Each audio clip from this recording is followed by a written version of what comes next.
नमस्कार। प्रादेशिक मौसम केंद्र नई दिल्ली द्वारा दिल्ली एनसीआर के किसानों के लिए मौसम आधारित कृषि सलाह इस प्रकार है। दिल्ली में 3 जनवरी को आसमान में आंशिक रूप से बादल छाए रहेंगे। शाम रात्रि के समय धूम कोहरा छिछला से मध्यम कोहरा होने की संभावना है। 4 जनवरी को सुबह के समय अधिकांश स्थानों पर धूम कोहरा मध्यम कोहरा होने के साथ कहीं कहीं पर घना कोहरा होने की भी संभावना है। आसमान में आंशिक रूप से बादल छाए रहेंगे। शाम रात्रि के समय धूम कोहरा छिछला से मध्यम कोहरा होने की संभावना है, जिसके लिए पीले रंग की चेतावनी जारी की गई है। 5 जनवरी को सुबह सुबह के समय अधिकांश स्थानों पर धूम कोहरा छिछला कोहरा होने के साथ कहीं कहीं पर मध्यम कोहरा होने की संभावना है। आसमान में आंशिक रूप से बादल छाए रहेंगे। शाम रात्रि के समय धूम कोहरा छिछला कोहरा होने की संभावना है।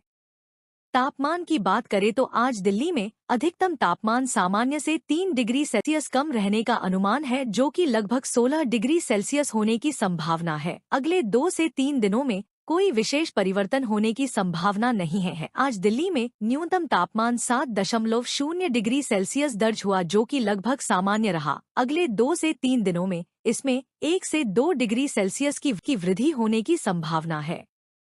किसानों को सलाह है कि पिछले दिनों में हुई वर्षा को देखते हुए सभी खड़ी फसलों में सिंचाई एवं किसी भी तरह का छिड़काव न करें।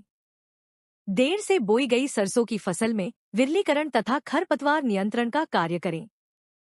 औसत तापमान में कमी को मद्देनजर रखते हुए सरसों की फसल में सफेद रतुआ रोग की नियमित रूप से निगरानी करें। इस मौसम में तैयार खेतों में प्याज की रोपाई से पहले अच्छी तरह से सड़ी हुई गोबर की खाद तथा पोटास उर्वरक का प्रयोग अवश्य करें।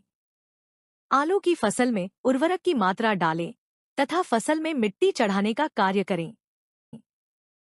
हवा में अधिक नमी के कारण आलू तथा टमाटर में झुलसा रोग आने की संभावना है, अतः फसल की नियमित रूप से निगरानी करें। जिन किसानों की टमाटर, फूल गोभी, बंद गोभी और ब्रोकली की पौधशाला तैयार है, वह मौसम को ध्यान में रखते हुए पौधों की रोपाई कर सकते हैं। गोभी में पत्ती खाने वाले कीटों की निरंतर निगरानी करते रहें। इस मौसम में मिलीबग के बच्चे जमीन से निकलकर आम के तनों पर चढ़ेंगे। तने के आसपास की मिट्टी की खुदाई करें, जिससे उनके अंडे नष्ट हो जाएंगे। सापेक्षिक आर्द्रता के अधिक रहने की संभावना को ध्यान में रखते हुए किसानों को सलाह है कि वे अपनी गेंदे की फसल में पुष्प सड़न रोग के आक्रमण की निगरानी करते रहें।